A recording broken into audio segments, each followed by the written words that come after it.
et je vous invite à nous dire quel est votre nom, ainsi que vos dates et lieux de naissance et votre profession actuelle. Et allumez votre microphone, s'il vous plaît. Le microphone.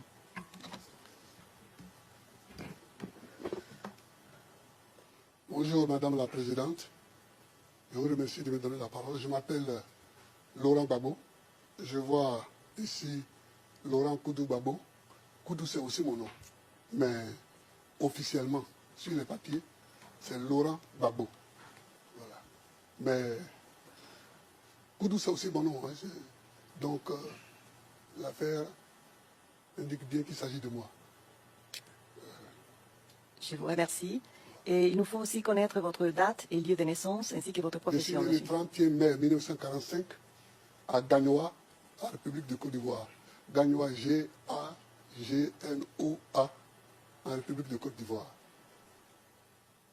Merci beaucoup. Et bien sûr, je constate que vous parlez le français, vous les comprenez parfaitement. Oui. Vous souhaitez qu'on vous relise les crimes qui vous sont reprochés dans le mandat d'arrêt? Je pense que ce n'est pas nécessaire, madame. Les conditions de ma détention par la cour ici, par la cour à La Haye, sont correctes. Ce sont des conditions normales de détention d'un être humain. Mais c'est mes conditions d'arrestation qui le sont moins. J'ai été arrêté le 11 avril 2011 sous les bombes françaises. Président de la République, la résidence du président de la République a été bombardée du 31 mars au 11 avril. Et c'est dans ces décombres-là, le 11 avril, pendant qu'on bombardait la résidence qui était déjà à terre, nous on s'est cachés dans les trous de la résidence et une cinquantaine de chars français encerclaient la résidence pendant que les hélicoptères bombardaient. C'est dans ces conditions-là que j'ai été arrêté. J'ai vu devant moi mourir mon ministre de l'Intérieur, Tagro. J'ai vu mon fils aîné, qui est encore détenu en Côte d'Ivoire. Je ne sais d'ailleurs pas pourquoi on l'a arrêté. C'est peut-être parce qu'il est mon fils. Je l'ai vu battu. J'ai vu mon médecin personnel qui était avec moi, le docteur Blé, qui est encore à Korogo. Je l'ai vu battu, j'ai cru même qu'il allait mourir, mais Dieu merci, il n'est pas mort. Mais Tagro n'a eu moins de chance, le ministre de l'Intérieur. C'est dans ces conditions que ça s'est fait. Bon, je ne vais pas continuer parce qu'on n'est pas dans le procès, mais je veux dire, les conditions de l'arrestation sont celles-là. C'est l'armée française qui a fait le travail. Et elle nous a remis aux forces de Alassane Ouattara, qui n'étaient pas encore les forces régulières de Côte d'Ivoire, puisque les forces régulières travaillaient avec moi. On nous a donc amenés à l'hôtel de Golfe, qui était le siège de campagne et le siège d'Alassane Ouattara, le 11 avril. Et le 13, l'ONUCI m'a transféré, enfin nous a transféré, moi et mon médecin personnel, nous a transféré à Korogo, à peu près à 600 km au nord de la Côte d'Ivoire. J'étais logé dans une maison. J'avais un lit, un moustiquaire, une douche, donc la salle, j'avais 2 repas par jour à ma demande, parce qu'on m'avait proposé 3. Généralement, je ne mange pas 3 repas par jour, j'en mange que 2. Donc, le problème n'était pas là. Mais je ne voyais pas le soleil. Je ne savais ce qui se passe dans le ciel que quand il pleuvait sur le toit. Je ne voyais pas le soleil. J'ai vu, les quelques rares fois où j'ai vu le soleil, que quand mes avocats sont venus, ils sont venus à cause des difficultés. Alors même Maître Altit est allé jusqu'à Korogo, il a fait 2 jours, on l'a empêché de me rencontrer. Et ça a été tout le temps comme ça, une bataille entre les avocats et mes geôliers pour que je puisse voir. Alors, c'est pas...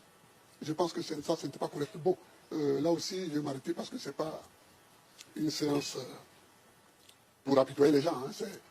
J'essaie de décrire ce qu'il y a à dire. L'enfermement. L'enfermement.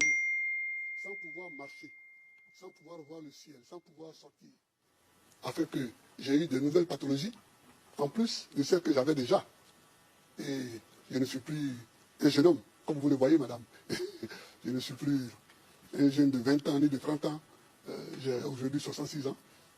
Donc, aujourd'hui, j'ai mal à l'épaule, j'ai mal à tous les poignets, j'ai mal. Ici même, quand je suis arrivé, heureusement, on m'a fait des radios, on me donne des médicaments. Donc, voilà ce que je souhaitais dire. Sur mon transfert à La Haye, madame, moi, je suis toujours surpris par certains comportements. Si on me dit, Gbagbo, tu vas aller à La Haye, je vais, je monte dans la ville, je viens à La Haye. Mais là encore, on nous a trompés. On m'a appelé, on me dit que je vais rencontrer un magistrat à Korogo dans le cadre de je ne sais plus quelle affaire. On a attiré mes avocats là-bas. Et pendant qu'on discutait, le juge d'application des peines est arrivé avec un papier que je n'ai d'ailleurs pas lu. Voilà le mandat d'arrêt. Donc, immédiatement, il faut qu'on fasse une séance. Ils ont improvisé là, alors que mes avocats n'étaient pas préparés à ça. Alors que moi-même, je n'étais pas préparé à ça.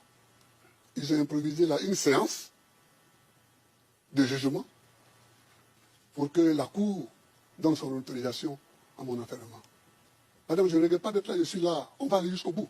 Mais je vais dire qu'on peut faire les choses de façon plus normale. On n'a pas besoin de se cacher. On n'a pas besoin de... j'ai dirigé ce pays pendant 10 ans, je n'ai pas fait ça. Je n'ai pas fait ça. Et quand cette séance volée s'est achevée, mon jury m'a pris dans la voiture pour me ramener à mon lieu de détention. Et puis à un moment, je vois qu'on dépasse le lieu de détention. Alors je lui dis, mais on a dépassé l'endroit. Il me dit non, on va à l'aéroport, parce que l'aéroport n'était pas éclairé. À partir de 18h30, il faut que l'avion s'envole. J'ai dit, je vais où? En avion. Il n'a même pas eu le courage de me dire, vous allez à La Haye. Il me dit, vous allez à Abidjan. Alors j'ai ri, parce qu'il avait compris. Mais c'est comme ça que je suis venu sans rien. Sauf avec mon pantalon et ma chemise. Sans rien. Du tout. Donc je signale cela pour que vous puissiez prendre des précautions pour que prochainement, dans d'autres pays, dans d'autres cas, cela ne se répète plus parce que ça ne sert à rien. Ça ne sert à rien. Ça fait croire qu'il y a des gens qui sont de mauvaise volonté, qui n'ont pas envie de comparaître. Si on m'accuse, c'est qu'on a des éléments de preuve pour m'accuser. Donc, je comparais, je vais voir ces éléments de preuve, je vais les confronter à ma vérité, à moi, et puis vous jugerez. Mais ce n'est pas bon qu'on essaie de jouer des petits tours de passe-passe. Madame, voilà ce que je voulais vous dire sur mes conditions d'arrestation, de transport, de transfert et de vie ici. Ici, on vit normalement.